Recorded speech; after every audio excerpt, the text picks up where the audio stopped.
Hello friends, আমি Titli. Welcome to my channel. তো তোমরা সবাই কেমন আছো? আমি খুব ভালো আছি। আমরা সেদিন বেরিয়ে পড়েছিলাম রেডি হয়ে ফসিলসের শো দেখতে যাওয়ার জন্য। সেদিন ছিল 5ই জানুয়ারি, রবিবার। তো আমার একটু ব্লগটা দিতে দেরি হয়ে গেল, আমি একটু ব্যস্ত ছিলাম, তাই এডিট করে উঠতে পারিনি। তোমরা একটু লেটে দেখতে পাবে। তো চলো, আমরা চলে গেছিলাম দোহারিয়া মেঠোপাড়ায়। সেখানে ফসিলসের কনসার্ট ছিল। তো অফকোর্স আমরা ফসিলস ফ্যান, তাই আর মিস করিনি, দেখে চলে গেছিলাম। তখনও ফসিলস ওঠেনি, তার আগে অন্য আর্টিস্ট ছিল। তার আগে আমরা একটু খেয়ে নিচ্ছিলাম ঘটি গরম।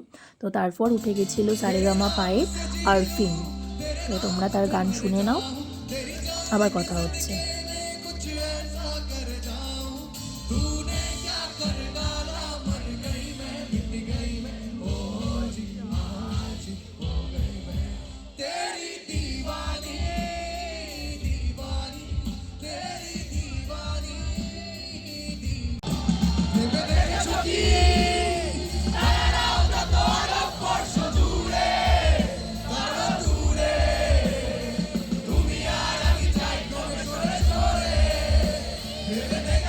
জাস্ট দারুণ দারুণ গান গায় ছেলেটা, পুরো নাচিয়ে দিয়ে চলে গেছিলো। তারপর একটা মেয়ে আর্টিস্ট ছিল, প্রিয়াঙ্কা সামথিং এরকম কোনো নাম হবে। ওর গানও আমার ভালো লাগেনি, তাই ওরটা ভিডিওতে দিইনি আমি।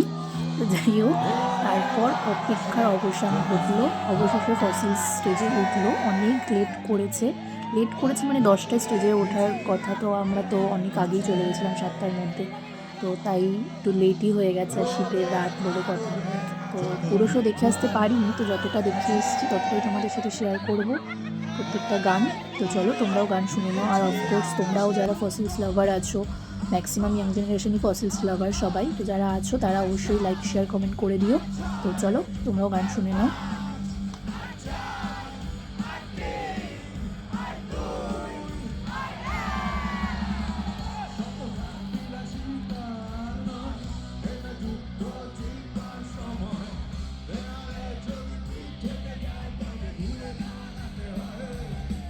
আমরা লাস্ট গান শুনে জয়রক বলে বেরিয়ে পড়েছিলাম ওখান থেকে।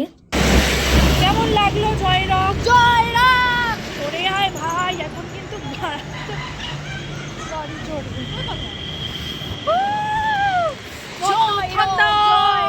আমরা এখন ফসিলসের কনসার্ট দেখে বেরোলাম, এখন বাড়ি যাচ্ছি। আমাদের বাড়ি ফিরতে একটু লেট হয়ে গেছিলো। ফসিলসের পুরো কনসার্ট আমরা দেখে আসতে পারিনি, 3-4টে গান শুনেই চলে এসেছিলাম। তো ভিডিওটা এটুকুই ছিল। তো যদি ভালো লেগে থাকে অবশ্যই লাইক শেয়ার কমেন্ট করে দিও, আর দেখা হবে অন্য কোনো ব্লগে। টাটা।